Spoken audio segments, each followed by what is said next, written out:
আচ্ছা, সকলকে নমস্কার। আমি ডায়েটিশিয়ান সৌমেন্দু ঘোষ। তো সল্ট লেক মাইন্ডসেটের পদক্ষেপে আজকে আবার একটা এডুকেশনাল প্রোগ্রাম বলবো যে স্বাস্থ্য সচেতনতা, যেটা আমরা আজকে শুনবো। আমরা অনেকেই জানি এবং শোনার পরে মনে হবে যে আমরা তো বেশ কিছু জিনিসগুলো জেনেও ঠিক সঠিক প্রয়োগ করছি না, এবং বেসিক কিছু খাদ্যাভ্যাসের জন্য, আমাদের লাইফস্টাইল চেঞ্জেসের জন্য আমরা অনেক কিছু রোগকে প্রতিরোধ যেমন করতে পারি, আবার রোগ হলে সেটা না, মানে রোগ যাতে না হয়, প্রিভেনশন যেটাকে বলি, prevention is better than cure, control করতে পারি, এবং বেশ কিছু মেটাবলিক ডিজিজকে আমরা এড়িয়ে চলতে পারি। তো সেগুলো নিয়ে আমরা আলোচনা করব আজকে। মাইন্ডফুল ইটিং আর পার্সোনালাইজ নিউট্রিশনের গুরুত্ব নিয়ে কথা বলবো। পার্সোনালাইজ নিউট্রিশনের আর একটা নাম হচ্ছে প্রিসিশন নিউট্রিশন, যেটা নিয়ে গবেষকরা এখন অনেক কাজকর্ম করছেন, যে প্রত্যেকটা মানুষ জিনগত দিক থেকে আলাদা, তার গাট মাইক্রোবায়োম আলাদা, তার হজম ক্ষমতা আলাদা। ইভেন টুইন্স এর ক্ষেত্রেও দুজন যমজ ভাই, তার ব্রট আপ, তার বার্থ ওয়েট, তার ফিডিং মোড সবকিছু আলাদা। এবার কি কি জিনিসের উপরে ডিপেন্ড করছে, আমি স্ক্রিনটা শেয়ার করলে কেউ একজন একটু বলবেন শেয়ার হয়েছে, তাহলে আমি বুঝতে পারবো। আর যদি আমার ভয়েস ব্রেক করে বা কিছু, তাহলে সেটাও বলবেন, কারণ আমি বুঝতে পারবো না স্ক্রিন শেয়ার করার পর, স্ক্রিনটা দেখতে পাবো না। দেখা যাচ্ছে তো? হ্যাঁ স্যার। আচ্ছা, দেখা যাচ্ছে, আওয়াজও পরিষ্কার। ঠিক আছে, ধন্যবাদ। আচ্ছা, প্রিসিশন নিউট্রিশনটা কি আমরা একটু জাস্ট ছবিটার মাধ্যমে জেনে নিই, কেননা আমরা অনেক সময় ইভেন ডায়েটের ক্ষেত্রে এটা একটা বড় মিথস, যে কারো একটা ডায়েট চার্ট হয়েছে, এটা পেশেন্ট, যেহেতু এটা আজকে একটা পেশেন্ট এডুকেশন প্রোগ্রাম, তো এরকম অনেকের মধ্যে ধারণা হয় যে ডায়েটিশিয়ানের কাছ থেকে তো আমি ডায়েট চার্ট করে এনেছি, সেটা বোধহয় পরিবারের সবাই বা পাড়ার লোক সবাই মেনটেন করতে পারবে। এই ভ্রান্ত ধারণাটা একেবারেই ঠিক নয়, এটা একটা ভ্রান্ত ধারণা।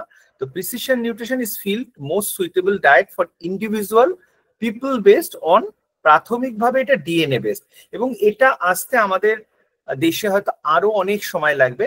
এখন বিভিন্ন আমাদের দেশের বিভিন্ন বড় বড় রাজ্যে, দিল্লি, চেন্নাই, এখানে অলরেডি বেশ কিছু হসপিটালে ডিএনএ বেসড ডায়েট, মানে ডিএনএ পরীক্ষা, মানে আপনার জিন বা জেনেটিক মেকআপ পরীক্ষা করা হচ্ছে, এবং তার উপরে খাদ্য নির্ভর করছে যে কোন ধরনের খাদ্য একেবারেই আপনার চলবে না বা কোনটা আপনি স্বল্প পরিমাণে খাবেন।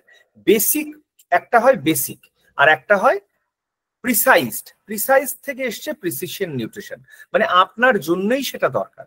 সো এইগুলোর উপরে অনেক কাজ চলছে, তাতে আমরা অনেক ওষুধ কমিয়ে ফেলতে পারবো। আচ্ছা, এটা ডিপেন্ড, নাম্বার ওয়ান হচ্ছে আমরা জেনেটিক বললাম, দ্বিতীয়টা আমরা ডিসকাস করব মাইক্রোবস, এটাও আমরা ডিসকাস করব আজকে, metabolic reaction, and it is an approach to dietary advice that tailors মানে যেরকম দর্জি আপনার জন্য আপনার মাপ অনুযায়ী জামা কাপড় তৈরি করছে, তেমন আপনার ডায়েটটাও টেলার্ড হবে।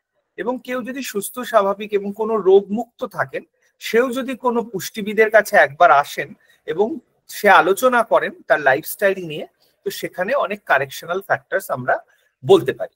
তো recommends to individual need characteristic, recognizing that what works for one may not works for the another. এটা কিন্তু আমরা ভীষণভাবে দেখতে পাই।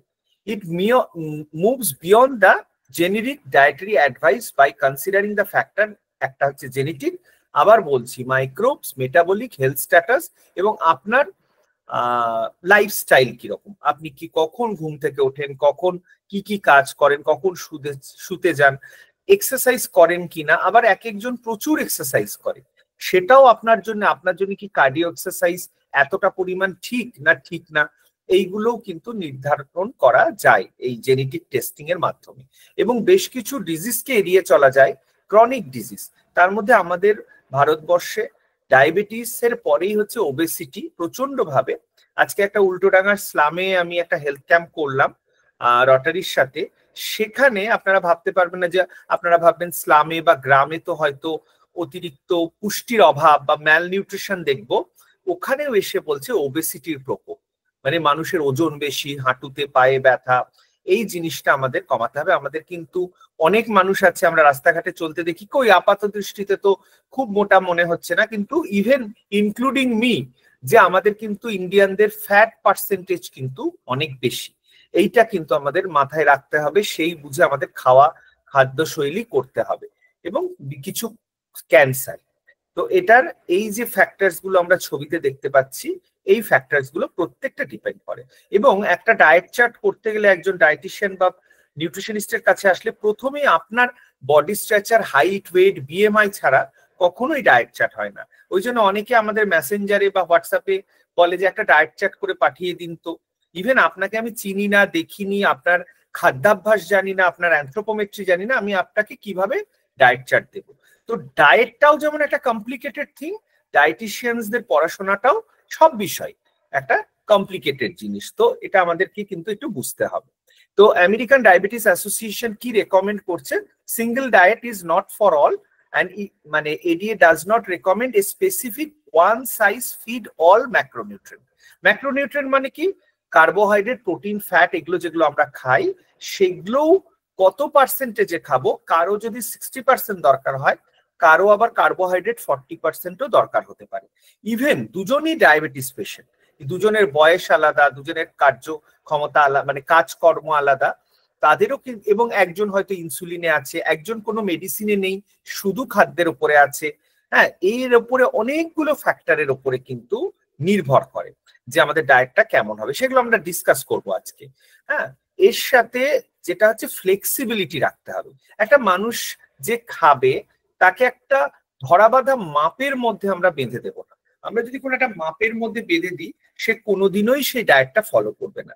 কিছুদিন করার পর, এই জন্যই হয় অনেকে নিজে নিজে ডায়েট করে ওয়েট কমিয়ে ফেলে, আবার অনেক স্কিনের প্রবলেম হতে শুরু করে, হেয়ার লস হতে শুরু করে, আবার গিয়ে দেখা যাচ্ছে ওয়েটটা বাউন্স ব্যাক করে। তাই জন্যই একটা follow up is considerable, follow আপটা দরকার, এবং ফ্লেক্সিবিলিটি দরকার, যে আপনার মুখের স্বাদকে বজায় রেখে আমাকে ডায়েটটা তৈরি করার নির্দেশিকা দিচ্ছে American diabetes association. Metabolic syndrome, এটা কিন্তু ভীষণ ভীষণ একটা গুরুত্বপূর্ণ বিষয়, আজকের বিষয়। মেটাবলিক সিনড্রোম মানে একাধিক সমস্যা যদি আপনার থাকে, সেটা ব্যক্তিগতভাবে লাইফস্টাইল, তাহলে কিন্তু সেটাকে মেটাবলিক সিনড্রোম বলে। তিনটে বা তার বেশি, ধরুন আপনার কোলেস্ট্রলের ট্রাইগ্লিসারাইডটা বেশি, আপনার থাইরয়েড আছে বা ইউরিক অ্যাসিড আছে, আপনার প্রেশার আছে, তাহলে তিনটে হলো, তাহলে আপনি মেটাবলিক সিনড্রোমের মধ্যে পড়ে গেলেন। তো এই জিনিসগুলো সব আসবে, তার মধ্যে শুধু এগুলো না, পলিসিস্টিক ওভারি আসছে, ফ্যাটি লিভার আসছে, হাইপারটেনশন, ডায়াবেটিস, কিছু টাইপ অফ ক্যান্সার, ভুলে যাওয়া, এই ব্যাপারগুলো, ইভেন স্লিপ অ্যাপনিয়া। আমি কিন্তু আমাদের মাইন্ডসেটে স্যারেরই বন্ধু আরেকজন ডক্টর আছেন, ডক্টর সজল সুরেরও পেশেন্ট আমি পাই। স্যার যে পেশেন্ট গুলো পাঠান আমার কাছে, মাঝে মধ্যে পাঠান, সেগুলো কিন্তু সব স্লিপ অ্যাপনিয়ার পেশেন্ট। মানে অনেক সময় বসে বসেও দেখছি আমি নাকটা ডেকে উঠছি, ঘর ঘর করছে, শুলেও অত্যাধিক নাক ডাকছে। এটা কিন্তু বিপজ্জনক। আমরা বাপি লাহিড়ীকে দেখেছি, আমরা অনেক বড় বড় অ্যাক্টার্সদের দেখেছি, তাদের লাইফস্টাইলস এর কারণে, স্লিপ অ্যাপনিয়ার কারণে কার্ডিয়াক অ্যারেস্টে কিন্তু তারা মারা গেছেন। তো এই জিনিসগুলো থেকে আমাদের কিন্তু নিজেদেরকে অনেকটা সচেতন রাখতে হবে।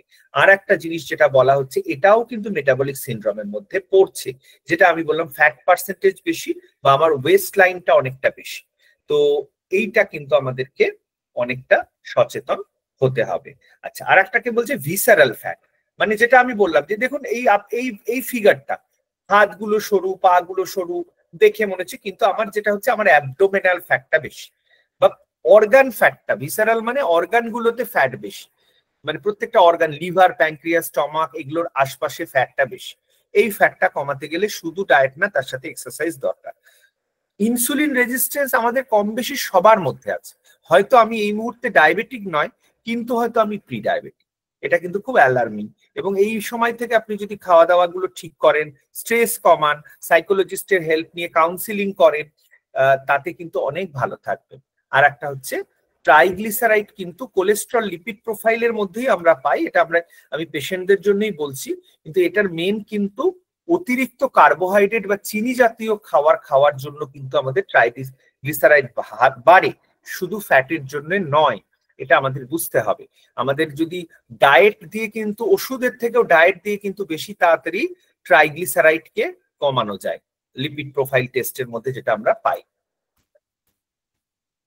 তো এই যে ফ্যাক্টরস গুলো আমরা দেখতে পাচ্ছি, তার প্রধান কারণ হচ্ছে ওবেসিটি, স্লিপ অ্যাপনিয়া, ডিসলিপিডিমিয়া মানে cholesterol, type 2 diabetes, heart disease, hypertension, and প্রাথমিকভাবে আমরা এখন খুব বেশি পাচ্ছি অস্টিও আর্থ্রাইটিস।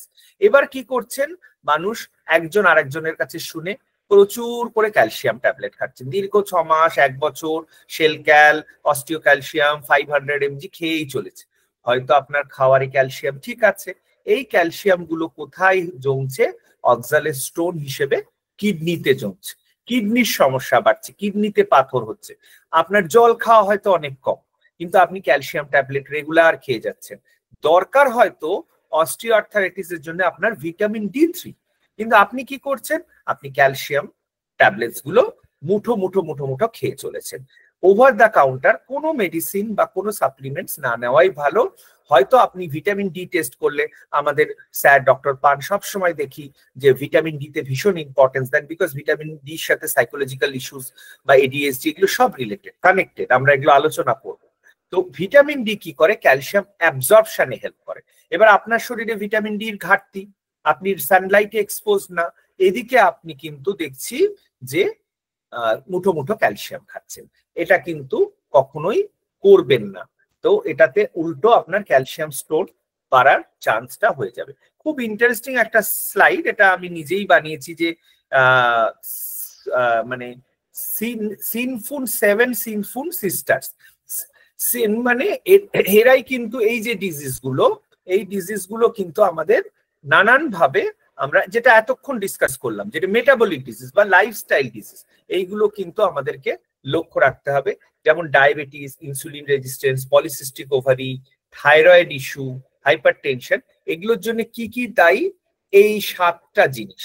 একটা হচ্ছে চিনি, একটা হচ্ছে সল্ট, আমরা আলোচনা করব অতিরিক্ত সল্ট জাতীয় খাবার আমরা খাবো না। স্যাচুরেটেড ফ্যাট, যেগুলো জমে থাকে রুম টেম্পারেচারে, বাটার, মার্জারিন, অতিরিক্ত ঘি, এইসব জিনিসগুলো।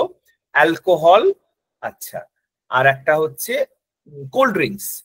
আচ্ছা, বসে থাকা, sitting time, sedentary lifestyle, steroid জাতীয় ওষুধ খাওয়া বা আননেসেসারি পেইন কিলার্স খাওয়া, এবং অবশ্যই আপনার স্ট্রেস, এই স্ট্রেস থেকে কিন্তু সমস্যাগুলো আরো বাড়বে। এই 7টা জিনিসকে কোনো একটাকে যদি কমাতে হয়, তাহলে এই 7টা জিনিসকে আগে বর্জন করতে হবে বা অনেক কমিয়ে ফেলতে হবে, তবে গিয়ে আপনি সুস্থ থাকবেন। আজকে যেগুলো বলবো খুব ছোট ছোট টিপস, পারলে নোট করুন। 80% না, আপনি 20% ফলো করুন। আমরা বলি তো 100% 80% না, আপনি 20% ফলো করে দেখুন। 3 মান্থস পরে আমাদের বলুন, আমাদের যে গ্রুপটা আছে মন বান্ধবীতে, আপনারা অনেকেই আছেন, সেই গ্রুপে আপনি জানান যে কতটা আপনি সুস্থ থাকছেন। তারপরেও দরকার হলে আমরা আছি, তখন আমাদের সাথে কথা বলতে পারবেন। যে ফ্যাক্টরস গুলো কন্ট্রিবিউট করে ব্রেন ডিস্টারবেন্স বা ব্রডলি আমাদের ফিজিক্যাল বা লাইফস্টাইল, ওই 7টা জিনিস ছাড়াও আরো বিস্তারিত দেখতে গেলে ঘুম কম, ক্রনিক স্ট্রেস, স্মোকিং বা টোবাকো, ল্যাক অফ সোশ্যালাইজেশন, খুব একা একা থাকছেন, থাকতে থাকতে থাকতে থাকতে দেখা যাচ্ছে আপনার কিন্তু ডিপ্রেশন বেড়ে যাচ্ছে, নিজেকে অ্যালুফ করে নিয়েছেন, কিছু একটা আঘাত পেয়েছেন, সবার সাথে শেয়ার করতে পারছেন না, নিজেকে সোশ্যালি আর ইন্টারাক্ট করছেন না, এই থেকে কিন্তু আপনার আরো খারাপের দিকে যাচ্ছে। তো এখানে কিন্তু তখন মেডিকেল হেল্প আপনাকে নিতে হবে।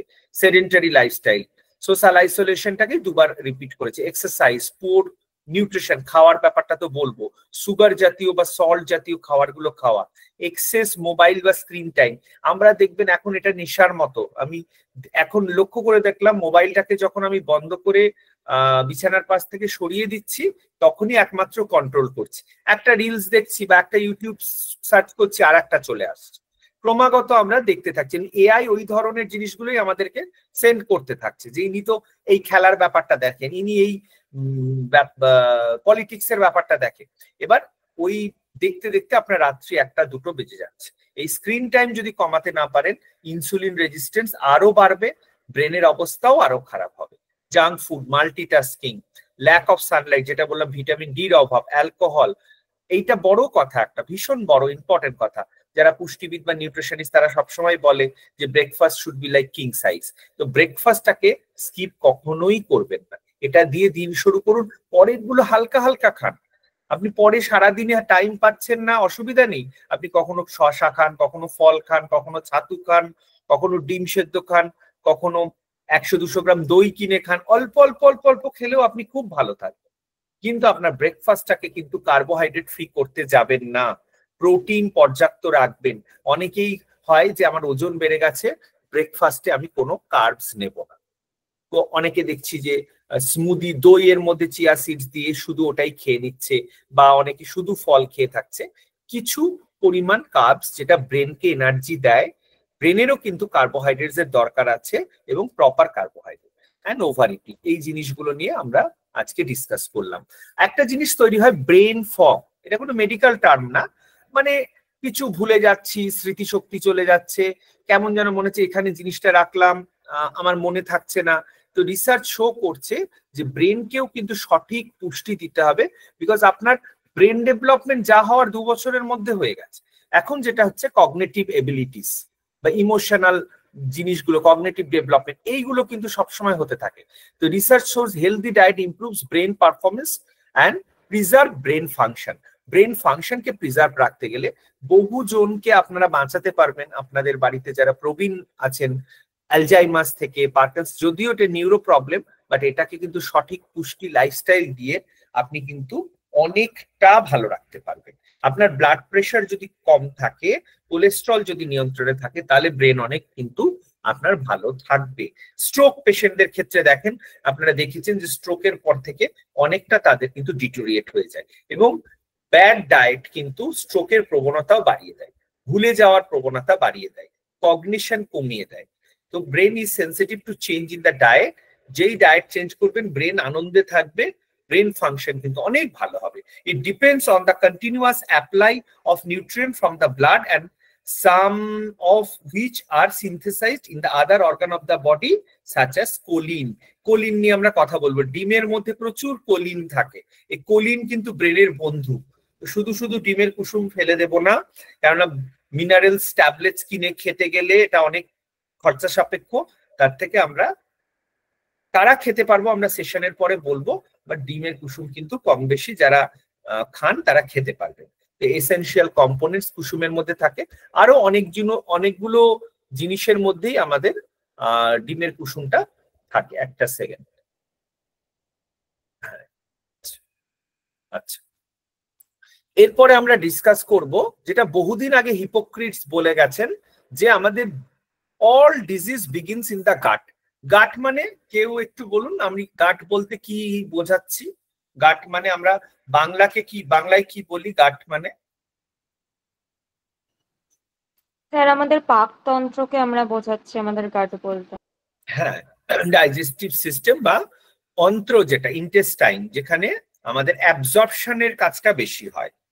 ডাইজেশন আর অ্যাবজর্পশন বলি তো এখানে ভীষণ হরমোনস গুলো, প্রোটিন, ফ্যাট ভাঙা, এগুলো অ্যাবজর্ব, এগুলো হয়। তো এইখানে এইটা যদি বিগড়ে যায়, পাচনতন্ত্র যদি ঠিক না থাকে, ডাইজেস্টিভ সিস্টেম যদি আপনার ঠিক না থাকে, তাহলে কিন্তু আপনার হরমোনাল সমস্যা হবে, স্কিনের সমস্যা হবে, মুড ডিসঅর্ডার, ডিপ্রেশন আসবে, এবং অনেক বাচ্চাদের মধ্যে ইমিউন প্রবলেম হয়। দেখবেন কম বেশি তাদের কিন্তু প্রচন্ড বেশি কনস্টিপেশন, জিআই ইস্যু আছে, তার থেকে কিন্তু ইমিউন সিস্টেমটাও কম্প্রোমাইজড হতে থাকে, ওয়েট বাড়তে চাইছে না, ওয়েট বেড়ে গেছে, কমতে চাইছে না। So all are because of আপনার গাট। গাট অ্যান্ড ব্রেনের একটা অ্যাক্সিস আছে, হ্যাঁ। তো এই যে কানেকশনটা থ্রু এ নার্ভ, এইটা কিন্তু আমাদেরকে ঠিক রাখতে হবে। আপনার খাওয়া দাওয়া, আপনার কগনিটিভ, এই যে বললাম না পার্কিনসন্স ডিজিজকে আপনি প্রিভেন্ট করতে পারবেন। পার্কিনসন্স ডিজিজ হলেও আবার গাট ব্রেন অ্যাক্সেসে ইস্যুস হচ্ছে। Happiness, stress, social interaction, exercise, drug, কথায় কথায় আপনি অ্যান্টিবায়োটিক খেয়ে নিচ্ছে, একটু গলাটা ধরেছে আর 3টে অ্যাজিথ্রোমাইসিন খেয়ে নি, একটা দুদিন একটু লুজ মোশন হলো, O2 ট্যাবলেট খেয়ে নিলেন, সাংঘাতিক ভাবে আপনার গাটটাকে নষ্ট করে দিচ্ছে। মোড অফ ডেলিভারি, এখন সব সিজারিয়ান ডেলিভারি, তাতে বাচ্চার মধ্যে গাট মাইক্রোবায়োমস অনেক অল্টার্ড হয়ে যাচ্ছে। ডায়েট, জেনেটিক অ্যান্ড এপিজেনেটিক্স, মানে মা যেভাবে খাবে, মার নিউট্রিশন, এই জন্য আমরা বলি ফার্স্ট 1000 days ইজ ইম্পর্টেন্ট, মানে মায়ের প্রেগনেন্সির টাইমটা আর প্রথম বাচ্চার 2 বছর। তাহলে এই 1000 দিনটা খুব গুরুত্বপূর্ণ একটা মানুষের লাইফে। তো মাকে প্রপার ডায়েট নিউট্রিশন নিতে হবে, এবং যখন মা ব্রেস্ট ফিডিং করাবে তখনও মাকে কোয়ালিটি নিউট্রিশন দিতে হবে, not costly nutrition, quality nutrition. Low কস্টেও অনেক ভালো খাবার পাওয়া যায়, সেই খাবারগুলো আমাদের মাকে দিতে হবে। নাহলে কি হয়, জাস্ট ডেলিভারির পরে কি হয়, মা কিন্তু বাচ্চাকে নিয়ে, বাড়ির লোক বাচ্চাকে নিয়ে ব্যস্ত হয়ে যায়, তখন কিন্তু বাচ্চাকে অনেক সময় দিতে হয়, এবং মা কি করে, ব্রেস্ট ফিডিং করাচ্ছে, সব করাচ্ছে, কিন্তু নিজের খাওয়ার দিকে খেয়াল রাখছে না। তারপরে এই মাগুলোরই কিন্তু নানা রকম সমস্যা 40-এর পর থেকে আসতে শুরু করছে, 45-এর পর অস্টিওপোরোসিস এগুলো চলে আসছে। এই জিনিসগুলো আমরা খেয়াল রাখবো। আমরা বাস করছি কিন্তু ইনফ্ল্যামেটরি জগতে। আমাদের কেন বাস করছি? বিকজ আমরা আমেরিকান ডায়েট ফলো করছি। আমাদের ডায়েটে অধিকাংশ চিনি, স্যাচুরেটেড ফ্যাট এবং লবণ জাতীয় খাবার। আমরা বলছি, অনেকেই বলছি পাতে লবণ খাচ্ছি না, ভাজা লবণ খাচ্ছি, এদিকে আমরা যে বিস্কিট খাচ্ছি, আচার খাচ্ছি, পাঁপড় খাচ্ছি, সোয়া সস, টমেটো সস খাচ্ছি, চানাচুর খাচ্ছি। আমরা দিনে প্রচুর বেশি, আমাদের খাওয়া উচিত 2.5 গ্রাম সোডিয়াম পার ডে, 2.3 গ্রাম বা 2300 মিলিগ্রাম। সেখানে আমরা 8 গ্রামের বেশিও সোডিয়াম খেয়ে ফেলছি সারাদিনে, যেটা আমাদের অতিরিক্ত ক্ষতিকারক। এটা সমীক্ষা বলছে, আমি বলছি না। তো এই জিনিসটাকে কিন্তু খুব সচেতন হয়ে যান যে সল্টেড, আপনি কাঁচা বাদাম খান, কাঁচা এই যে নর্মাল মাখানা খান, কিন্তু সল্টেড গুলো খাবেন।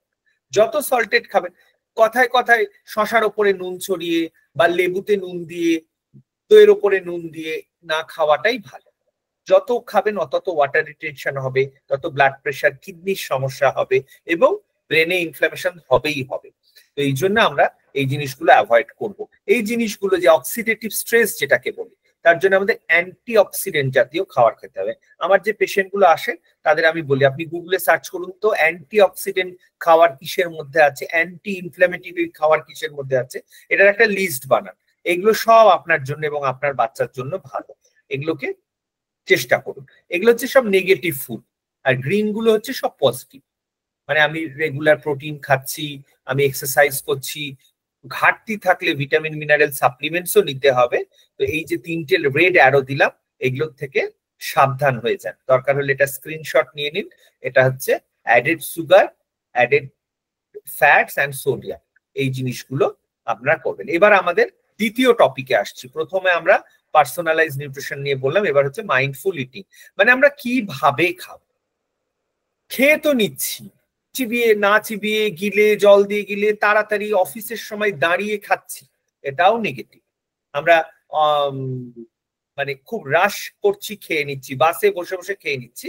করার কিছু নেই, বিকজ আগেকার তুলনায় মানুষ অনেক যান্ত্রিক হয়ে গেছে, মানুষের লাইফ অনেক ফাস্ট হয়ে গেছে। এখানে আপনাকে নিজেকে একটু করে সময় দিতে হবে, মাইন্ডফুল হতে হবে, নিজেকে ভালোবাসতে হবে, নিজের বডিটাকে ভালোবাসতে হবে, নিজের সোলটাকে ভালোবাসতে হবে। তাহলে গিয়ে, এবং যে মানুষটা আপনার জন্য রান্না করছে, সে যেই হোক আপনার জন্য রান্না করছে, সে তো কষ্ট করে এসে রান্না করছে, বা আপনার মা রান্না করছে, আপনার স্ত্রী রান্না করছে, বা আপনি নিজে রান্না করছেন। তো এই যে রান্না করছে, সেইটাকেও রেসপেক্ট দিতে হবে, একটা গ্র্যাটিটিউড দিতে হবে। যদি স্লোলি খাওয়া যায়, আস্তে আস্তে চিবিয়ে খাবারটাকে ফিল করে খাওয়া যায়, আপনি ওবেসিটি, ডায়াবেটিস, ক্যান্সার এবং আদার ডিজিজ গুলো অনেক অনেক গুণ আপনি কমিয়ে ফেলতে পারবেন। হ্যাঁ, এখানে সরি, ভুল করে আমি স্ক্রিনশটটা চলে গেছে। এখানে যে আমরা জিনিসগুলো দেখতে পাচ্ছি, এই যে ওবেসিটি, ডায়াবেটিস, ক্যান্সার, এগুলো কমাতে গেলে আমাকে কি করতে হবে? খিদে বুঝে, আমার সিগন্যাল বুঝবো। যখন ছোট বাচ্চারা জন্মানোর পর কাঁদে মায়ের দুধ খাওয়ার জন্য, 6 মাস অব্দি তারা শুধু দুধই খায়, তো কাঁদতে থাকে। ইভেন 6 মাসের পরেও খিদে পেলে কিন্তু তারা কাঁদে, সিগন্যাল দেয়। তারপরে একটা সময় সিগন্যালটা আমরা ভুলে যাই, আমরা যখন তখন যা ইচ্ছে খেয়ে ফেলছি। বিয়ে বাড়িতে গিয়ে বুঝতে পারছি আমরা বেশি খাচ্ছি, কিন্তু আমরা খেয়ে ফেলছি। আমরা যদি ভালো আইটেম গুলো খাবো মনে করি, অন্যগুলো কমাবো। ভাত, নান, রুটি, এগুলোর মধ্যে ময়দা, চাল, এগুলো কেন খাবো? আমি গেছি তাহলে ভেটকি পাতুরি খাবো, আমি মাটন খাবো, আমি ভালো জিনিসটা খাবো। যদি ভালো ইন দা সেন্স টেস্টিকে বলি আমি, এবং কিছু হেলথ বেনিফিটস আছে। ঠিক আছে, অতগুলো আইসক্রিম খেলাম না, একটুখানি টেস্ট করলাম। তাহলে কখন ফুল হচ্ছে, কখন আপনার হাঙ্গার, আপনার বডি একটু মাথা ঠান্ডা করে ভাববেন, আপনার বডি সিগন্যাল দিয়ে দেবে যে আপনার ঢেকুর উঠছে, আপনার শরীরটা আইঢাই করছে, গ্যাসের ওষুধ খেতে হচ্ছে। তার মানে আপনার বডি সিগন্যাল দিচ্ছে যে আপনি ওভার ইট করছেন, বা আপনার স্টুল ক্লিয়ার হচ্ছে না। টেস্টটাকে বুঝে খান, মুখের মধ্যে খাবারটাকে ঘোরান, খাবারের টেক্সচারটাকে, একটা ফ্রুটস খাচ্ছেন সেটাকে মুখে ঘোরান, তার স্মেলটাকে আগে নিন। অ্যারোমাটাকে নিন, যে আপনি আম খাচ্ছেন, এক একটা আমের এক একটা অ্যারোমা, উইদাউট জাজমেন্টিং। আগে জাজমেন্ট করব না, আগে প্রকৃতি আমাকে খাবারটা দিয়েছে, আমি এটাকে খুব উপলব্ধি করব, বা যেটা আমি কুক করেছি সেটাকে উপলব্ধি করব। Mindful eating encourages you to eat slowly. যখনই আপনি মাইন্ডফুল হবেন তখনই আপনি ধীরে খাবেন। যেটা আগেকার দিনে বলতো কথা বলতে বলতে খাস না, চিবিয়ে চিবিয়ে খা। এখন যেটা বলে আমাদের টিভি দেখে খেও না, অ্যাভয়েড ডিস্ট্রাকশন, মোবাইল হাতে দেবেন না। হ্যাঁ, দেওয়ার পরে সর্বনাশ হয়ে যাচ্ছে, এএসডি নিয়ে আসছে আমাদের কাছে, বাচ্চাদের attention deficit, speech deficit, speech নেই। কিন্তু যখন সময় আছে তখন নিজেদের সচেতন হতে হবে। এবং এডিএসডি অনেকেই বলছে যে লকডাউনের জন্য বেড়েছে, হয়তো বেড়েছে যে বাইরে যেতে পারতো না, বাট আমি তো অনেককে জিজ্ঞেস করি যে কোনো প্লেগ্রাউন্ডে নিয়ে যান, সুইমিং করে, বাচ্চা কি আউটডোর গেম খেলে, আছে বলে হ্যাঁ পার্ক তো আছে, আসলে আমাদের তো কারো সময় হয় না, তাই বাচ্চা সব সময় ওই ঘরের মধ্যেই থাকে, কোনো সানলাইট পায় না বাচ্চা। তো ব্যবস্থা থেকেও অনেকে পেরে ওঠে না। তো বাচ্চারা কিন্তু কম বেশি লকডাউন জীবনযাপনই মধ্যেই আছে, তাদের ওই পড়াশোনা, আর্ট শেখা, তাদের চাপ প্রেশারের মধ্যেই আছে। এটা কিন্তু ওদের জন্য খুব স্ট্রেসফুল। সো বাচ্চাদের নিয়ে আমাদেরকে কিন্তু ভাবতেই হবে। আচ্ছা, তারপরে যেটা আসছি যে কি প্রিন্সিপাল মাইন্ডফুল ইটিং এর, যেগুলো আমরা বললাম ওইগুলোই প্রিন্সিপাল, আর কিচ্ছু না। এটাও আপনারা পয়েন্ট গুলো কাল থেকে অল্প অল্প অল্প অল্প প্র্যাকটিস করুন। Slowly eating, listen to your body, notice the texture, test, aroma, acknowledge emotional trigger, appreciate your food, যেটা খাচ্ছেন সেটাকে অ্যাপ্রিসিয়েট করুন, focus on the present moment, যে মোমেন্টটা আপনি আজকে পেয়েছেন। খুব তাড়াহুড়ো করে ফ্যামিলি টেবিল থেকে খেয়ে নিজের কাজে ছুটবেন না। ওই ফ্যামিলি টেবিলটাই একটা টেবিল যেখানে সবার সাথে আপনার দেখা হচ্ছে, কথা হচ্ছে, ওখানটা একটু গল্প করুন, এনজয় করুন, খাবারটা নিয়ে ডিসকাস করুন, স্লোলি খান, অ্যাপ্রিসিয়েট করুন, নন জাজমেন্টাল। ওই পয়েন্টগুলোই লিখছে। এবং প্রচুর এখানে স্টাডি গুলো দিয়েছে, এগুলো পড়া যাবে না, বাট এখানে বলছে young generations may for the first time have a shorter life, মানে লাইফ এক্সপেক্টেন্সি আমরা জানি এই প্রজন্মের বাড়ছে, বাট আবার দেখা যাচ্ছে যে ইয়ং জেনারেশনদের মধ্যে ডিজিজ, হার্ট অ্যাটাক সমস্যা বেশি বাড়ছে then their parents due to the negative health outcome from unhealthy environment বা unhealthy food habit and excess body weight. তো মাইন্ডফুল হতে বলছে। স্পেশালি এই গ্রুপটা খুব ডেঞ্জারাস গ্রুপ, অ্যাডোলেসেন্স গ্রুপ, ওই 15-16 থেকে 19-20 বছর অব্দি। তারপরে আস্তে আস্তে একটু একটু একটু ম্যাচুরিটি আসে ঠিকই, বাট এই জায়গাটা কোনো কিছু শুনতে চায় না, প্রচুর হাই প্রোটিন খেয়ে যাচ্ছে, জিম করছে, মা বলছে যে ফাইবার খাচ্ছে না কিন্তু চিকেন প্রচুর খাচ্ছে, 250 গ্রাম করে চিকেন খাচ্ছে, জিম ইনস্ট্রাক্টর বলেছে, হয়ে প্রোটিন খাচ্ছে।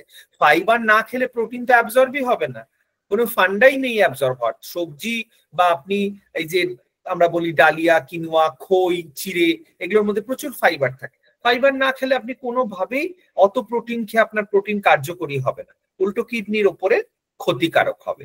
তো এইগুলোকে বুঝতে হবে। মাইন্ডলেসটা কি, যে eating past full of ignoring your body signal, ইমোশনকে পাত্তা দিচ্ছেন না।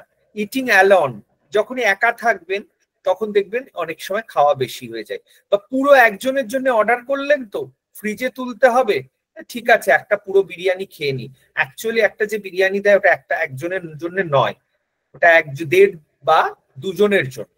তো ওটাকে আমাকে রেস্ট্রিক্ট করতে হবে।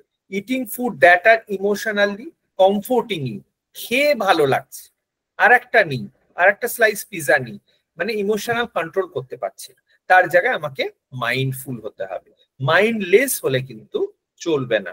আজকের বিষয়টাই আমাদের মাইন্ডফুল ইটিং এবং ইমোশনকে কন্ট্রোল করে খাওয়া দাওয়া, যেটা নিজের ভালো হবে। আমরা বলি না অর্ডার দিলেই ভুলভাল হয়ে যায় আমার, কেন ভুলভাল হবে? এখন অর্ডার দিলে অনেক হেলদি অপশনস থাকে। হ্যাঁ, বার্গার, পিজা অর্ডার না দিয়ে ধোসা, ইডলি, একটা ভালো স্যান্ডউইচ অর্ডার দিলাম, অমুক দোকানে স্যান্ডউইচটা খুব হেলদি করেই বানায়, খুব বেশি ওরা চিজ দেয় না বা অন্য দেখে না। সার্চ করে দেখুন হেলদি অপশন বলে, সুইগি জোম্যাটোতে দিলেও আসে। কিচ্ছু করতে ইচ্ছে হচ্ছে না, ইদানিং আমি শুনছি মানুষ খিচুড়িও অর্ডার দিয়ে খাচ্ছে। খেতেই পারেন, আপনার বাড়িতে সময় নেই খিচুড়ি বানানো, তাহলে সেটা হেলদি অপশন আনিয়ে খান, রাদার দেন বার্গার, পিজা, অমুক তমুক। কিন্তু অবশ্যই এগুলো খান, আজকালকার এনভায়রনমেন্টে আছেন, আমি বলবো না যে পিজা খাবেন না, কি চিপস খাবেন না, কি বার্গার খাবেন না, তাহলে তো এখনই সবাই বলবে লেফট করে যাই, স্যার যেটা বলছে এটা কখনোই সম্ভব না। না, আপনি খান কিন্তু এটাকে কম করে দিন। আর এই জিনিসটাকে আমি খুব কেয়ারফুলি স্লাইডটা ডিজাইন করেছি, আমাদের একটা সেশনেও এটা রেখেছিলাম। এই যে কে ফার্মিং করছে তাদের কষ্টটা দেখুন, এই ক্যাটলস গুলোর কষ্ট দেখুন, কিভাবে এই বৃষ্টির মধ্যে তারা ধান চাষ করছে, বেশি বৃষ্টি হলে ধানের গোড়া পচে যাচ্ছে, তাদের কত ক্ষতি হচ্ছে। যে চালটা 50 টাকা কেজি খাচ্ছেন সেই চালের দাম কি চাষিরা পাচ্ছে? তাদের কষ্টটা দেখতে হবে, কিভাবে রান্না হচ্ছে, কোথার থেকে খাবার খেয়েছেন। সবসময় লোকাল ভেন্ডারদের প্রাধান্য দিন, লোকাল ভেন্ডারদের, জেনেটিক্যালি মডিফাইড বা সুপার মার্কেটের ফল সবজি অ্যাভয়েড করুন, চেষ্টা করুন লোকাল ভেন্ডার্সদের কাছে খাওয়া। তাতে একটু যদি শুকনো হয় বা একটু যদি পোকা লাগা থাকে ওটা কিন্তু ক্ষতিকারক নয়, কিন্তু কেমিক্যালস ফ্রি হবে ওটা অনেক। রান্নার ব্যাপারটা, কে রান্না করছে, কি মনে রান্না করছে, এটাও কিন্তু হেলথে এফেক্ট করে। সে খুব ইরিটেটেড, বিরক্ত, বাড়ির অ্যাটমসফিয়ার ভালো না, বাড়িতে অসুস্থ পেশেন্ট আছে, তখন কিন্তু দেখবেন সবার উপর দিয়ে স্ট্রেসটা যায়। সবার সাথে গল্প করে করে, এই ব্যাপারটা তো আমরা ভুলে গেছি যে গ্র্যান্ড মাদার্সের সাথে গল্প করে সেইভাবে খাওয়ার ব্যাপারটা আমরা ভুলে গেছি। তাই জন্য একটা ফ্যামিলি টেবিল মেনটেন করুন আর গ্র্যাটিটিউড ফিলিং রাখুন। যে রান্না করছে, যেখান থেকে খাবারটা আসছে, চাষবাস হচ্ছে, please feel, keep a gratitude. এবার একটা ইম্পর্টেন্ট জিনিস বলি, যে অজান্তেই আমরা খুব ক্ষতিকারক জিনিস করছি, এগুলো যেগুলো আমি বলছি আপনারা সব করতে পারবেন, একটাও না করার মধ্যে না। বিসফেনল এ, বিপিএ, এইটা কি, এটা কিন্তু এফডিএ বারণ করছে, এবং কিছু কিছু জায়গায় কিছু ধরনের প্লাস্টিক খুব ক্ষতিকারক। এই প্লাস্টিক কোল্ড ড্রিঙ্কস এনেছিলেন, কোল্ড ড্রিঙ্কস শেষ হয়ে গেছে, ওই বোতলটাতেই জল খেয়ে চলে যাচ্ছেন, ওটার ডেট এক্সপায়ার করে গেছে বোতলটার। কোল্ড ড্রিঙ্কসটা বা জলের, যে আমরা যে কেনলে বা বিসলারি জল খাই, জলের এক্সপায়ারি থাকে না, ওটা বটলটার এক্সপায়ারি থাকে। বটল এক্সপায়ার হয়ে গেছে, ওতে তেল রেখে দিয়েছেন বা জল রেখে দিয়েছেন, ওটা কন্টিনিউয়াস রিইউজ করছেন, একেবারেই উচিত না। স্টিলের বটল, কাঁচের বটল বা এই ধরনের বটলস গুলোকে আনা উচিত। এর থেকে কি হচ্ছে, মেয়েদের মধ্যে পলিসিস্টিক ওভারির চান্স প্রচন্ড বেশি বেড়ে যাচ্ছে, রিপ্রোডাক্টিভ হেলথ ছেলেদের মেয়েদের সমস্ত ভাবে খারাপ হচ্ছে। ইভেন উইথ মানে আমাদের যে হরমোনস গুলো, টেস্টোস্টেরন বা আমাদের এন্ড্রোজেন, এইগুলো সমস্ত মানে মেটাবলিক ডিসঅর্ডার গুলো কিন্তু connected with the exocrine and endocrine function of the pancreas. তো এইগুলো কিন্তু ডিসরাপ্টেড হচ্ছে। এখানে যদি দেখি যে কোডগুলো রেঞ্জিং ফ্রম 1 to 7 থাকে আর utilized to classify plastic for recycling purpose. These numbers are typically located within the recycling triangle. একটা রিসাইক্লিং ট্রায়াঙ্গেল থাকে প্লাস্টিকের, অ্যান্ড যদি বাড়িতে প্লাস্টিকের বটল থাকে আপনি এখনই দেখতে পারবেন। And serve A rapid method to identify, categorise plastic item for recycling, and কোনগুলো রিসাইক্লিং হবে কোনগুলো হবে না। And 3, 6 and specially 7 numbers are likely to content BPA. 1 থেকে 7-এর মধ্যে 3, 6 এবং 7 নাম্বারটা বিপিএ থাকবে, মানে ওটা একেবারেই ইউজ করা উচিত না। If you have the products with 1, 2, 4 and 5, you will most likely not find BPA. BPA থাকবে না, মানে কিছু বেটার কোয়ালিটি প্লাস্টিক্স, সেই প্লাস্টিক্স গুলো টিফিন বক্স বা ওয়াটার বটল হয়, সেগুলো হয়তো ইউজ করা যাবে। But if you want to avoid BPA, you can do so by having a BPA free label or the products or packaging, ওখানে লেখা থাকে বিপিএ ফ্রি লেবেল। তাও আমি বলবো যত পারবেন 1 মাসের মধ্যে বাড়ির থেকে যত পারবেন প্লাস্টিক বের করে দিন। কাঁচের তারপরে স্টিলের, তারপরে ভালো কোয়ালিটির ফাইবারের এই জিনিসগুলো ইউজ করুন, সস্তার প্লাস্টিকের জিনিসগুলো রাখবেন না। Metabolic disorder, brain function, reproductive health, and be mindful of the receipts. এই যে আমরা হাতে যে রিসিটস গুলো নিই না, ভীষণ বিভিন্ন ক্যাশ কাউন্টারে বা মেশিন থেকে বেরোয়, এটা হাত দেওয়ার পর অবশ্যই স্যানিটাইজিং করা উচিত হাত, এর মধ্যেও কিন্তু কেমিক্যালস থাকে। So be aware of this things. হ্যান্ডেলিংটা খুব খুব ইম্পর্টেন্ট, কিচেন হ্যান্ডেলিং। একটু চেষ্টা করলে আমরা আবার ট্র্যাডিশনাল কিছু জিনিস আনতে পারি, সবগুলো আনতে পারবো না। নিজের থালাটা যদি নিজে ধুয়ে নিই, তাহলে কেন আমি কাঁসার থালায় খেতে পারবো না? আমার বাড়িতে হয়তো এখনো কাঁসার থালা আছে, তাহলে আমি একটা কাঁসার থালা বের করে খাই। আর্দেন পটে রান্না করার কথা বলছে, ভীষণ ভালো ইনট্যাক্ট থাকে নিউট্রিয়েন্ট গুলো। আর্দেন পট কিন্তু গ্যাসেও ইউজ করা যায়, সেই জন্য আমি এই ফটোটা অ্যাড করেছি। কাঁসা পিতলের বাসন তো সবসময় ভালো, তামার বাসন কিন্তু জল টল রাখার জন্য ওভারনাইট, আমার বাড়িতে এখনো দীর্ঘ বহু বছর তামার কলসি আর তামার জগেই জল থাকে, রাত্রে ওটাই আমরা খাই। তো অনেক দিন হয়ে গেছে, তো ওইটাকে মাজতে হয় ভেতরটা, প্রায় ওটাকে লেবু তেঁতুল দিয়ে মাজতে হয়। কিন্তু খুব সাংঘাতিক, একবার বলে রাখি আপনাদের, ডাবের জল, তালের মানে ওই রস বা ফলের রস, ডাবের জল তো বিশেষ করে কখনো তামার পাত্রে রাখবেন না, মানে ওটা একদম আপনাকে হসপিটালেও নিয়ে যেতে হতে পারে।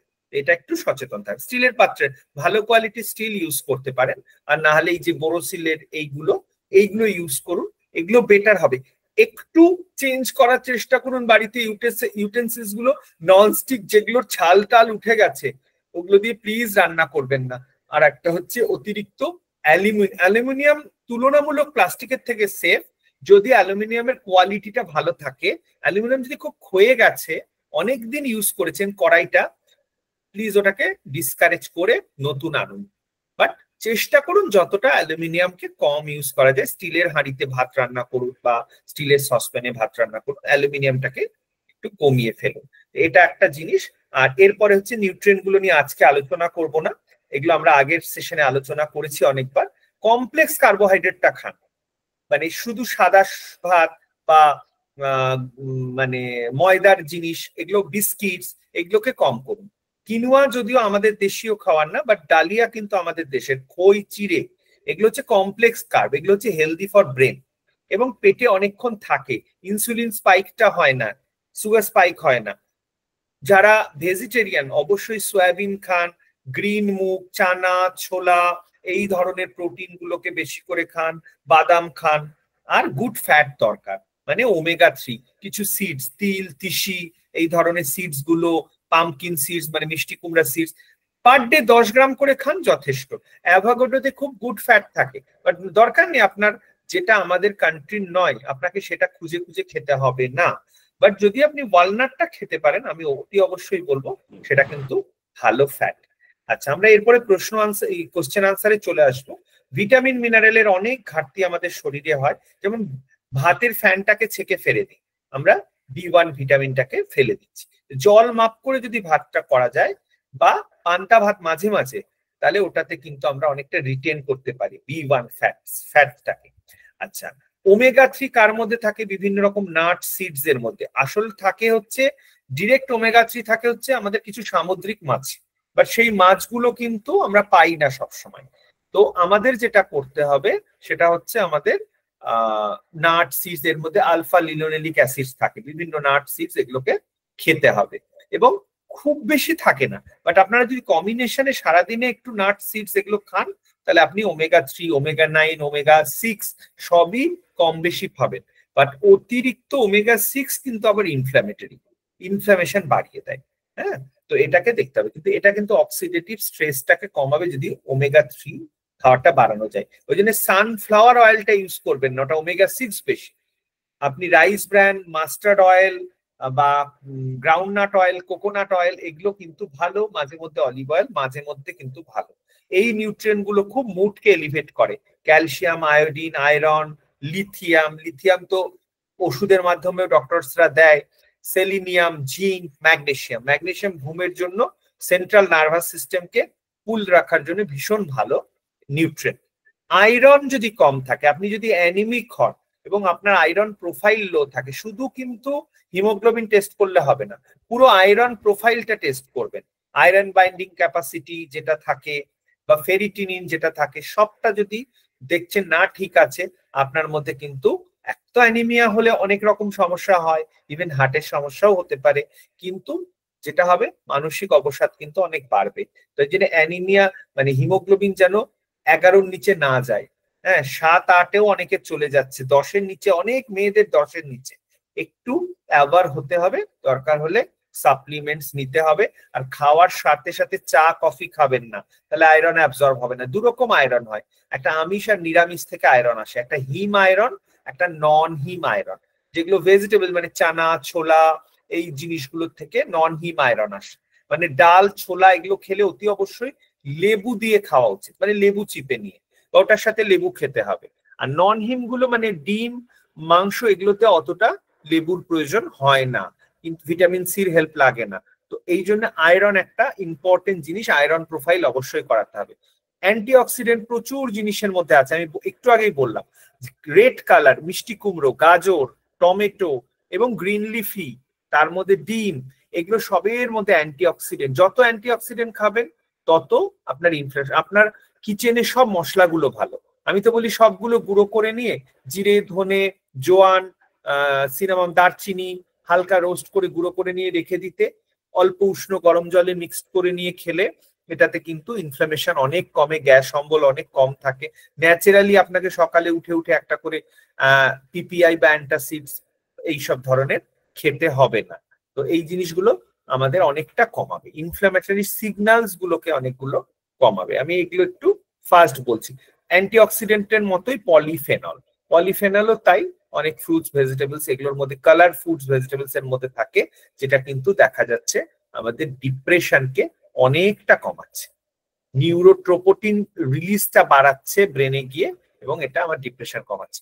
ভিটামিন ই কিন্তু কিছু তেলে ফর্টিফাইড থাকে, নাটস এর মধ্যে থাকে, কিন্তু যদি ডেফিসিয়েন্সি হয় আপনারা দেখবেন ইভিয়ান ক্যাপসুল পাওয়া যায় গ্রিন কালারের 400, আর 600 পাওয়া যায় হচ্ছে ইয়েলো কালারের। এগুলো মাঝে মধ্যে কনজিউম করার দরকার আছে উইথ মেডিকেল সুপারভিশন।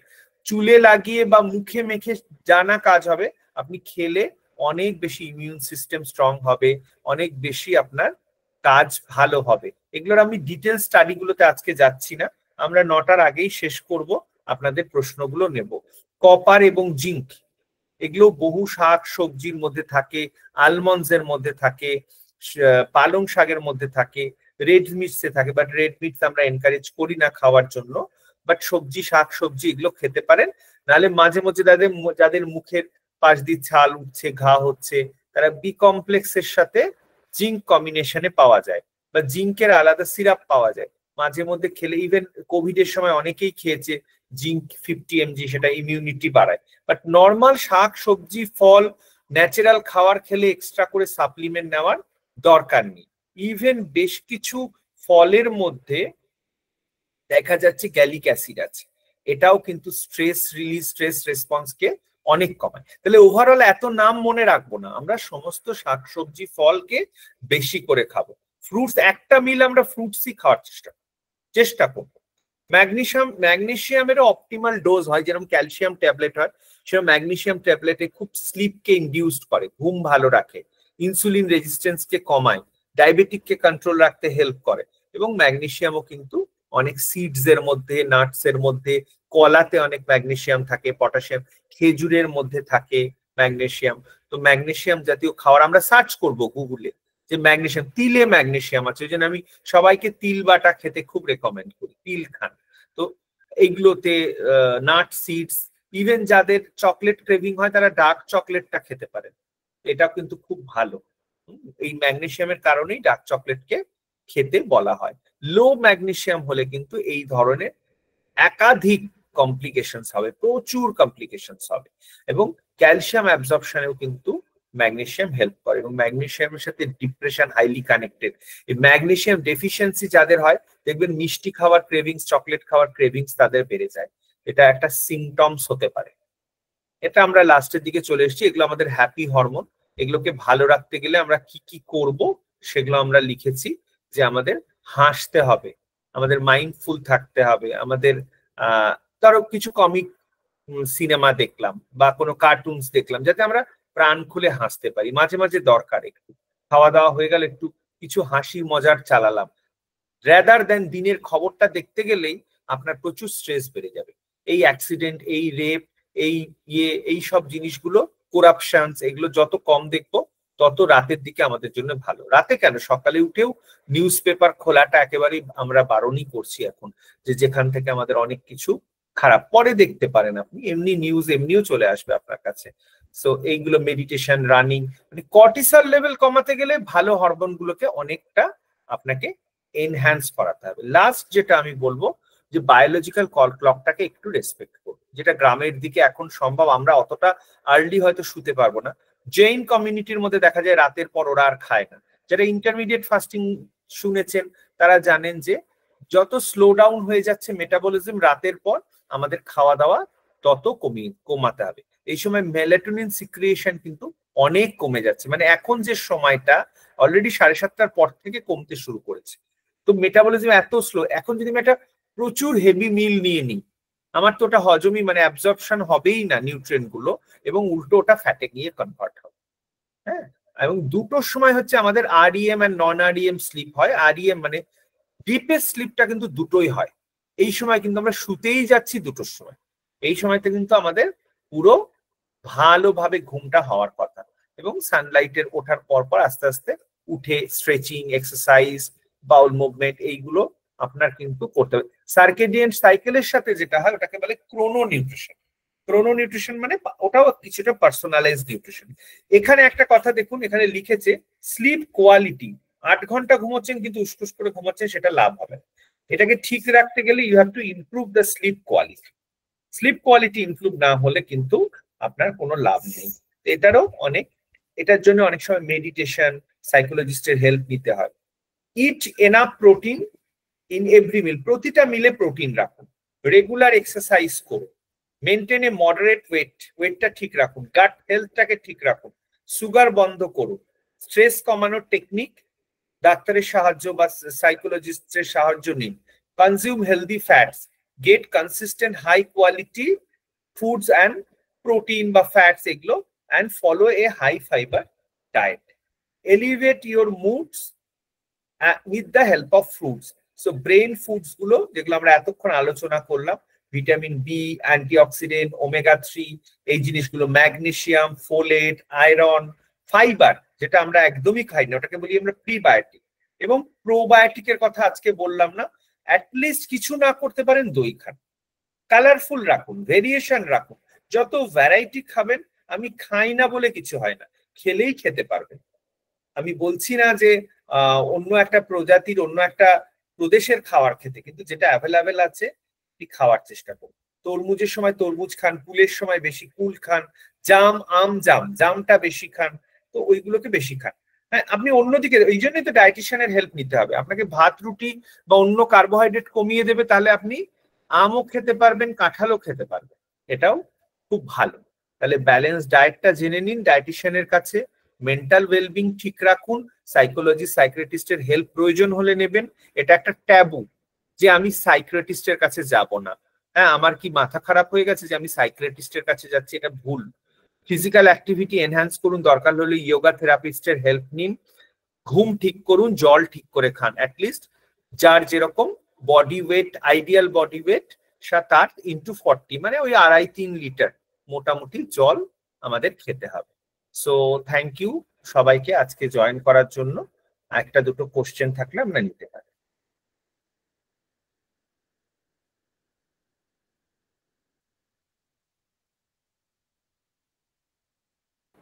আমি একটু ফাস্ট বললাম, অনেকেই জয়েন করেছেন, প্রায় 55 জন জয়েন করেছেন। তো কোনো কোশ্চেন থাকলে বলতে পারে। স্যার, যারা কার্ড খায় না, স্যার একটা কোশ্চেন একজন কোশ্চেন করছেন, দেবলীনা চট্টোপাধ্যায়। হ্যাঁ বলুন। হ্যাঁ, তারপরে আমি সেক্ষেত্রে তারা অল্টারনেটিভ হিসেবে কি ইউজ করতে পারে, মানে যারা কার্ড খায় না বা মানে যারা দুধের কোনো কিছুই সেইভাবে খায় না, মিল্ক প্রোডাক্ট? কার্ডটার মধ্যে বেশি প্রোবায়োটিক থাকে। আচ্ছা, প্রো অ্যান্ড প্রি, ইভেন আমরা যদিও বলি সোডিয়াম অনেক থাকার জন্য আমরা আচার খেতে বারণ করি, বাট অল্প স্বল্প কিন্তু খাওয়া যায়। এখন দেখুন এই যে কিমচি বা এই জিনিসগুলো থাকে না, যেগুলো ফার্মেন্ট করে তৈরি করা হয়, ইভেন আপনি যে ধোকলা বানাচ্ছেন ফার্মেন্টেশন করে বা এই স্প্রাউটস করছেন, এর মধ্যে অল্প বিস্তর থাকে, কিন্তু আপনাকে রোজ খাওয়ার জন্য তখন আপনাকে প্রোবায়োটিক সাপ্লিমেন্ট পাওয়া যায়। প্রোবায়োটিকটা খেলে কি হবে, গাটটা অনেকটা ভালো থাকবে, মানে আপনি অনেকটা নিজেকে ভালো রাখতে পারবেন। অবশ্যই হেলথ কেয়ার প্রফেশনালসদের পরামর্শ নিয়ে, ডাক্তারের পরামর্শ নিয়ে। আমি একটা দুটো এক্সাম্পল বলছি, যেমন বিফিল্যাক, প্রোগাট, এই যে হয় না রিফ্লোরা, এগুলো মাঝে মধ্যে কিন্তু কোর্স করা খুব দরকার আছে। তাহলে গাটটা কি হয় আপনার পুরোটা আবার একটা ডিটক্সিফিকেশনের মতো, মানে রিফ্রেশমেন্ট আসে, মানে গাট ব্যাকটেরিয়ার সংখ্যাটা আপনাকে বাড়াতে হবে। You have to increase the gut bacteria. তো এই গাট ব্যাকটেরিয়াটা বাড়ানোর জন্য, যেরকম আমি বললাম মাঝে মধ্যে বি কমপ্লেক্স ভিটামিন খেতে, বা যারা আয়রনের অভাব আয়রন খেতে, সেরকম প্রোবায়োটিক আলাদা করে সাপ্লিমেন্টেশন করা যায়। এবং ন্যাচারালি সব খাবার দাবার গুলো খেলে গাট এমনি ভালো থাকলে, আপনি ধরুন প্রোবায়োটিক নিচ্ছেন না, মানে দই খেতে পারছেন না বা লস্যি ছাঁচ কোনোটাই পারছেন না, তখন কি হচ্ছে, আপনি যখন ভালো খাবার গুলো খাবেন, ব্যালেন্স ডায়েট গুলো খাবেন, অটোমেটিক্যালি গাট ব্যাকটেরিয়া নিজে নিজেই বাড়বে। আপনার গাটে যে কিছু কলোনি অফ ব্যাকটেরিয়াস আছে, কিছু না, ট্রিলিয়ন্স অফ ট্রিলিয়ন্স, তো এগুলো নিজের থেকেই বাড়বে যদি আপনি ব্যালেন্স ডায়েট খান, মানে বাইরের থেকে এক্সট্রা হয়তো দিতেও হবে না। হ্যাঁ, নেক্সট কোশ্চেনটা বলুন। স্যার আপনি যেটা বললেন যে বিসফেনল এর এটা আমাদের দেখতে, এবার অনেক সময় পেশেন্টরা বলে যে আমরা তো বিপিএ ফ্রি প্লাস্টিক ইউজ করছি, তো আমি বললাম আছে তো। হ্যাঁ স্যার, হ্যাঁ আমি শেষ করি স্যার। তো সেক্ষেত্রে আমি না এটা নিয়ে একটু ঘেটেছিলাম গুগলে, সেখানে দেখলাম যে বলছে বিপিএ ফ্রি হলেও বিপিএফ থাকতে পারে, বিপিএস থাকতে পারে, তো সেই জন্য নাকি বলছে যে ওই বিপিএ ফ্রি লেখা থাকলেও ইউজ করবে না, এটা বলছে। তো আমিও বারণ করলাম, কিন্তু লক্ষ্য করে দেখলে হবে যে আমিও কিন্তু ওটা বারণই করলাম, যে না খাওয়ার জন্যই বললাম যে যতটা প্লাস্টিক ইউজটা কমানো যায়। ওপরে বডিটা প্লাস্টিক, ভেতরটা স্টিল হলে চলতে পারে, এটা অসুবিধা নেই। সাভাও বোধহয় লিভ করে গেছেন উনি। আচ্ছা, আর কারো কোনো কোশ্চেন আছে? আমরা জাস্ট 3 মিনিটে আমরা অফ করব, 9টার মধ্যে আমরা জাস্ট এটা ক্লোজ করব। Any question, any type of question, বা নিজেদের ফ্যামিলি মেম্বারের হতে পারে, আপনার না হতে পারে। এবং আমাদের শ্রেয়সী ম্যামও আছেন, সাইকোলজিস্ট ম্যামও আছেন, যদি কোনো প্রশ্ন থাকে আপনারা করতে পারেন। স্যার আমি একটা শেয়ার করতে চাই, একটা জিনিস একটু জানার আছে। তো যেটা হচ্ছে আজকের ক্যাম্পে আমি একজনকে দেখলাম, তো সে হচ্ছে যে নার্ভের মেডিসিন নিচ্ছে, এবং তাকে আমি জিজ্ঞাসা করলাম যে কেন মেডিসিনটা খাচ্ছেন। তো উনি একটা আমাকে উত্তর দিলেন যে তার বাচ্চা ছোট, সে বাচ্চার উপর চিল্লাতে চিল্লাতে তার নার্ভের প্রবলেমটা চলে এসছে, এবং সেখান থেকে তার খাওয়ার ইচ্ছেটাও চলে গেছে, নার্ভের প্রবলেমের জন্য মেডিসিন নিচ্ছে, এবং সেখান থেকে সে খেতেও চাইছে না। তো এই পুরো জিনিসটা ঠিক আছে, তো এটাও তো রিলেটেড আমাদের মেন্টালির সঙ্গে, মাইন্ডের সঙ্গে। ওটা দেখুন কিছুটা ইনডিউস, মানে কিছুটা কিন্তু নার্ভের প্রবলেম ওনার আছে, কি ওনার সাইকোলজিক্যাল কোনো ইস্যুস আছে। হ্যাঁ, তো উনি হয়তো ম্যানেজ করবেন, এই সিচুয়েশনটাকে হ্যান্ডেল করতে পারছেন না, বা বাচ্চা হয়তো অতটাই চঞ্চল যে উনি সিচুয়েশনটার সাথে কোপ আপ করতে পারছেন না। সেটা থেকে আমাদের ম্যাম হয়তো, শ্রেয়সী ম্যাম আছেন? হ্যাঁ হ্যাঁ আছি। একটু আনসারটা এটা একটু বলুন না, মানে বলছে বাচ্চার সাথে এত ইরিটেবিলিটি হয়ে যাচ্ছে। অনেক সময় যেটা হয় যে ওনার এক্স্যাক্টলি কি প্রবলেমটা সেটা তো আমরা না দেখলে বা কথা না বললে বুঝতে পারবো না। যেটা আপনার কথা শুনে মনে হলো যে ওনার হয়তো স্ট্রেস লেভেলটা অনেকটা হাই হতে পারে, কারণ হচ্ছে এই যে বাচ্চা কথা শুনছে না কিংবা কন্ট্রোলের বাইরে চলে যাচ্ছে, সেই জায়গাটা ওনার এক্সপেকটেশনের সঙ্গে ঠিক ম্যাচ করছে না। মানে উনি যেরকম ভাবছেন বাচ্চা শান্ত থাকবে বা ওবিডিয়েন্ট বা যেগুলো উনি যেরকম এক্সপেকটেশনটা ওনার যেরকম, তার সঙ্গে যেহেতু ম্যাচ করছে না, উনি এই সিচুয়েশনটাকে হ্যান্ডেল করতে পারছেন না, এবং তার জন্য হতে পারে ওনার হতে পারে এটার জন্য ওনার অ্যাংজাইটি লেভেলটা হাই হতে পারে, বা ওনার মন খারাপ বা ফ্রাস্ট্রেশনের লেভেল হাই হতে পারে, বা উনি নিজে খুব ইম্পালসিভ হয়ে যেতে পারেন, যে উনি পারসিভ করছেন বাচ্চা খুব চঞ্চল, কিন্তু বাচ্চা হতে পারে যে আমরা নিজেরা যদি কোনো সময়তে খুব ইম্পালসিভ হয়ে যাই, তাহলে মানে কন্ট্রোল সিচুয়েশনটাকেও আমরা ওইভাবে দেখবো না, আমরা মনে হবে খুব কুইক আমরা আনসারটা চাই, বা একটু একবার বললেই হয়তো হয়ে যাবে।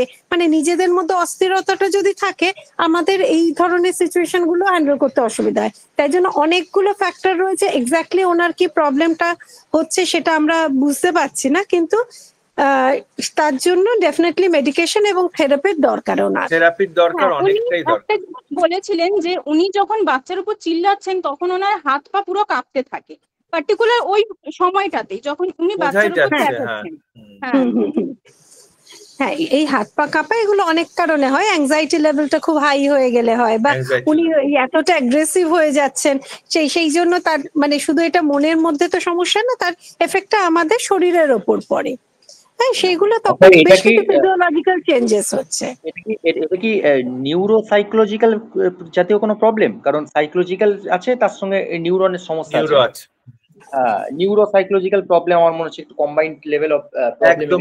একদমই আপনি যেটা বলছেন সহমত হচ্ছি, ম্যাডামও বললো তাই। নিউরোসাইকোলজিক্যাল ইস্যুসই আছে, নার্ভের সমস্যাও আছে, তার সাথে ওনার সাইকোলজি, যেটা ম্যাডাম বললেন এক্সপেকটেশনের ওপরে যখনই হয়ে যায়, ওনার এক্সপেকটেশনটা খুব হাই বাচ্চাটাকে নিয়ে, ওটা যখন মিট হচ্ছে না উনি ইরিটেশন হয়ে যাচ্ছে। হ্যাঁ, কিছু সময় না কোনো সিচুয়েশন দেখবেন আমাদের ইরিটেট করে, আমাদের কিভাবে কাম অ্যান্ড কোয়াইট থাকতে হবে সেটাই হচ্ছে মাইন্ডফুলনেস, মানে কতটা আমরা ওই সিচুয়েশনে নিজেদের কাম অ্যান্ড কোয়াইট রাখতে পারবো। হ্যাঁ, তো তখন সিচুয়েশন উল্টো অপর দিকের লোক এমনি ঠিক হয়ে যাবে, উনি করছেন বলে বাচ্চাও হচ্ছে এবং পুরো পরিবেশটাই ওদের ফ্যামিলিতে ডিসরাপ্টেড হচ্ছে। ওই জন্য ওনাদের অবশ্যই হেল্প নেওয়া দরকার, থেরাপির বা সাইকোলজি কাউন্সিলিং এর সব দরকার আছে, এটা খুব ইম্পর্টেন্ট। আর একজন এবং এর সঙ্গে এই পুরো সিচুয়েশনটার মানে কন্ট্রোল পয়েন্টটা হচ্ছে মূলত হচ্ছে নিজেকে কন্ট্রোল করা আর কি। কারণ নিজেকে কন্ট্রোল করলে নিজের যে সাইকোলজিক্যাল লেভেলটা বা নিজের যে অ্যাংজাইটি লেভেল যেটা আছে সেটাকে যখন কন্ট্রোল আমরা যখন করছি, তখন আমাদের চারপাশে যে এনভায়রনমেন্টাল যে কন্ট্রোল পয়েন্ট সেটা আমাদের অনেকটা আর কি আমাদের নিজেদের মধ্যে চলে আসছে আর কি। এর ফলে গার্জেনদের বা প্যারেন্টিং এর যে ব্যাপারটা, এই প্যারেন্টিং এর ব্যাপারটা দরকার আছে এবং আনকন্ডিশনাল প্যারেন্টিংটা অনেকটা এই ক্ষেত্রে অ্যাপ্লিকেবল হবে আর কি। হ্যাঁ, একদমই ঠিক বলেছেন। প্যারেন্টিং তো খুবই দরকার, ম্যাম তো তাই বললেনও, তাই যে counselling and parenting, parent counselling is very important. এখানে প্রপার প্যারেন্টিংটাই অনেকে জানেন না বলেই তো অনেকটা হ্যান্ডেল করতে পারছেন না সিচুয়েশনটাকে, এবং এই একটা অসুস্থতার থেকে, এই চিৎকার করার থেকে উনি যেটা বলছিলেন ওনার আরো শারীরিক অসুবিধাগুলো চলে আসবে, স্ট্রেস লেভেলটা এতটা বাড়ছে বলে, এবং এটা কিন্তু অনেক ডেঞ্জারাসও প্রুফ হতে পারে আর কি, কার্ডিয়াক প্রবলেম থেকে আদার প্রবলেম গুলো বাড়তে পারে। মানে বিশেষ করে নন অ্যাডোলেসেন্ট যে স্টেজটা আছে, মানে চাইল্ড ডেভেলপমেন্টের অনেকগুলো স্টেজ থাকে, এই চাইল্ড ডেভেলপমেন্টের ক্ষেত্রে নন অ্যাডোলেসেন্ট যে স্টেজ যেটা থাকে আর কি, এই নন অ্যাডোলেসেন্ট বা ইম্যাচিওর স্টেজের ক্ষেত্রে গার্জেনদেরকে মূলত প্যারেন্টিংটা শেখা প্রয়োজন। কারণ তখনই আর কি মূলত চাইল্ডের সঙ্গে সঠিক ওয়েতে যখন আমরা ইন্টারাক্ট করতে না পারি, তখন কিন্তু চাইল্ডের অনেক রকম unexpected behaviour pattern, unexpected reactions, এই সমস্তগুলো অবজার্ভ করা যায়। আমাদের প্রথম প্রয়োজন হচ্ছে তাদেরকে খুব অ্যাকিউরেটলি এবং খুব মাইন্ডফুলি অবজার্ভ করা, এটা হচ্ছে আমাদের basic duty as a parenting. মানে আপনি সরি, আপনার পরিচয়টা যদি একটু বলেন, আমি চিনতে পারলাম না, আপনি কি এই প্রফেশনেই আছেন, সাইকোলজির সাথেই আছেন, বা অর্কবাবুকে জিজ্ঞেস করছি? আমি বেসিক্যালি লাইফ কোচ, তার সঙ্গে মাইন্ডফুলনেস কোচ। হ্যাঁ, লাইফ কোচ এবং আমি আপনার সাথে প্যারেন্টিং এর সাথে আছেন, আমি বুঝতে পারছি। কেননা এই যে যেটা বললেন না, প্রি অ্যাডোলেসেন্স টাইমে, পিউবার্টি আসার আগে, আমি বলিও তো ইভেন যারা 4-5 বছরের বাচ্চাকে নিয়ে এসেছেন তারা যতটা ডিসিপ্লিন শেখাতে পারবে, হঠাৎ করে 10 বছর 12 বছরের বাচ্চাকে আপনি টেবিলে বসে খান, এইভাবে খাও, জাঙ্ক ফুড খেও না, এটা উল্টো শেখানো যায় না, বা টিভি দেখে খেও না, সে তো হ্যাবিচুয়েটেড হয়ে গেছে, লং মানে রানে আপনার অনেকটা দেরি হয়ে গেছে। স্যারও সেটা বলেন, কিন্তু হয়তো লেট হলেও সেটা কারেকশন করা যায়। বাট আপনার কথা একদমই ঠিক যে প্রপার টাইমে প্যারেন্টিংটা ইজ ভেরি ভেরি ইম্পর্টেন্ট, তো এটা একটা ইম্পর্টেন্ট জিনিস। ঠিক আছে, আপনাদের অনেক ধন্যবাদ। আর মনে হয় কোনো কোশ্চেন নেই শ্রেয়সী ম্যাম, আশা করি, আমার মনে হচ্ছে চেষ্টা করেছি অনেকটাই আজকের বিষয়টাকে। না, সত্যি খুব ভালো হয়েছে, ভীষণ ভালো হয়েছে প্রোগ্রাম আজকে। Thank you so much. Thank you. এটা কালকে বসেই রেডি করলাম, আমাদের কিছু পুরনো স্লাইডস রেখেছি আর নতুন কিছু অ্যাড করলাম। এবার thank you ma'am, thank you. ঠিক আছে, আমরা তাহলে ওয়াইন্ড আপ করছি, সবাইকে শুভরাত্রি জানিয়ে। আমাদের গ্রুপে যারা আছেন আরো কি কি টপিকে জানতে চান আমরা আমাদের প্লিজ বলবেন, এবং স্টুডেন্টরা অনেকে আছেন বিয়ন্ড কেরিয়ার গ্রুপটাতে, তো ওই গ্রুপটাতেও you can give your feedback and comments. ধন্যবাদ। আমি এবার একটা কথা বলছি। হ্যাঁ হ্যাঁ হ্যাঁ হ্যাঁ, এবার হচ্ছে তুমি এর পরে যেটা